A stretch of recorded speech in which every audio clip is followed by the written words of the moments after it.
Una madurez increíble y creo que es uno de los mejores jugadores del mundo. Problem is for Lucas Vázquez. Mbappe's through him. Oh, magnificent! No solamente lo ha visto todo el mundo en esta competición que está en el foco, ¿no? Beyond magnificent! Utterly explosive!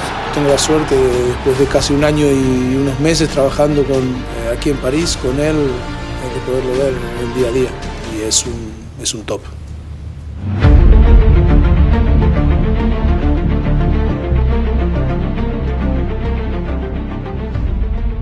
Eh bien salut à tous, bienvenue dans la quotidienne, j'espère que vous allez tous très bien et que vous avez bien pu profiter hier de la soirée du Paris Saint-Germain et notamment du très grand Kylian Mbappé, une nouvelle fois héros du PSG hier. Alors si vous étiez dans une grotte, victoire 1-0 des Parisiens grâce au peut-être meilleur joueur du monde actuellement, clutchissime dans le temps additionnel pour offrir la victoire au PSG à la 94e minute après un enchaînement magnifique dans la surface. Alors c'est un beau pied de nez pour tous ceux qui pensaient que Kylian allait lever le pied justement face à sa peut-être future équipe et il leur a répondu au micro d'RMC, écoutez-le.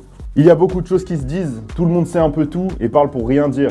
La vérité, c'est que moi je voulais juste aider mon équipe, je l'ai montré avec des actes aujourd'hui et il faudra le montrer au retour le 9 mars. Bon, au moins c'est clair, le rendez-vous, il est déjà donné par Kylian et Carlo Ancelotti, le coach madrilène. Il doit déjà frémir, hier après le match, il en a parlé, il a dit que Kylian Mbappé était tout simplement le meilleur joueur du monde actuellement. Même son de cloche d'ailleurs chez son coéquipier Donnarumma qui a comparé Mbappé à un alien tout simplement. Et nous du coup, on veut votre avis, Est-ce que Mbappé est le meilleur joueur du monde actuellement? Vous nous dites tout, de commentaires sélectionnés demain par Clément.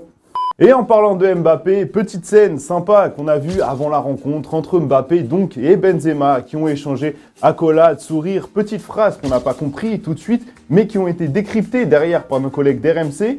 Et Mbappé, il était taquin, il a voulu troller Karim Benzema sur sa soi-disant blessure qui aurait pu l'empêcher de jouer, on en a parlé toute la semaine et il lui a lâché un petit classique menteur, fumier va, qui a fait un peu le tour du web hier. Bref, c'est bon enfant, ça montre la bonne ambiance qu'il y a entre les deux Français. Et en parlant d'Mbappé toujours, si lui, il a connu une grande soirée, ça a été beaucoup plus compliqué pour cet homme, Lionel Messi, muet devant le but et qui a en plus raté un penalty face à Courtois, alors que le score était toujours de 0-0.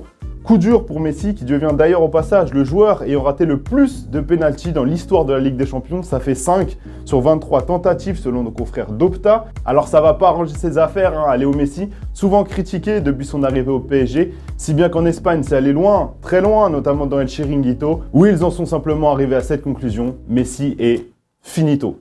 Yo he sentido lástima al verlo jugar hoy.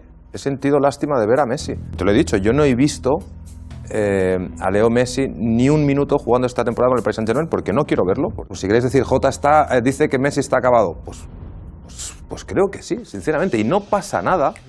Et avant de refermer cette grosse page PSG, on met à l'honneur ceux qui ont bien répondu au pronostic que Thomas vous demandait hier sur le score de ce PSG Real.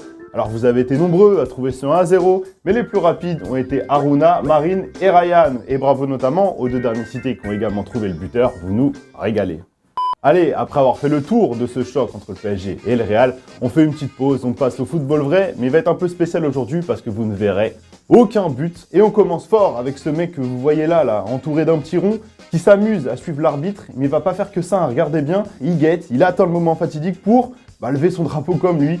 Comme quoi, il y a moyen de s'amuser quand on s'ennuie pendant un match. Et on enchaîne au Chili avec cette rencontre où on a vu le plus de ratés au monde. Alors ça commence fort avec cette séquence déjà mythique, ils s'y prennent non pas à 1, non pas à 2, mais bien à 3 pour savoir qui réalisera le plus gros loupé du match. Et forcément derrière, l'équipe adverse est jalouse et veut aussi briller à ce petit jeu du raté. Alors on sort le grand jeu, frappe dans le vide, suivi d'un plat du pied au 6 mètres au-dessus de la barre, du grand art.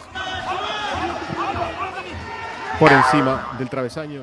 Bon, et sinon hier, il n'y avait pas que le PSG qui jouait, Je ne sais pas si vous étiez au courant, parce que vous deviez être 4 dans le monde entier à regarder ce match entre Sporting et Manchester City, mais les hommes de Guardiola se sont imposés facilement 5-0, notamment grâce à un grand Bernardo Silva, auteur d'un doublé. Mais après le match, Guardiola, il n'a pas voulu prendre tous les compliments qu'on lui faisait en conférence de presse, parce que Guardiola, il a de la mémoire, il se souvient de l'année dernière. Listen, we make almost a perfect Champions League last season. We played 13 or 14 games, I don't know how much it is. We won 12 and we lost the final. It was, what the fucking failure is the team.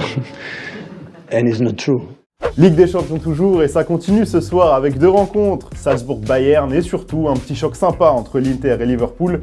Et avant cette rencontre, Trent Alexander-Arnold est passé en conf et a répondu à une question d'un journaliste qui lui demandait s'il n'était pas frustré de ne pas avoir remporté plus de titres avec Liverpool au vu de leur effectif. Et Trent, pour répondre, il a envoyé un tacle gratuit, comme ça à Manchester City. Les pauvres, ils avaient rien demandé pourtant. No, we don't feel disappointed that we haven't won enough trophies because, we feel like the trophies we have won are the biggest. Obviously, not making any digs, but you look at Man City's amazing team. They haven't been able to lift the Champions League, so they've won a couple of Prems, but they haven't been able to win the Champions League. We've won both.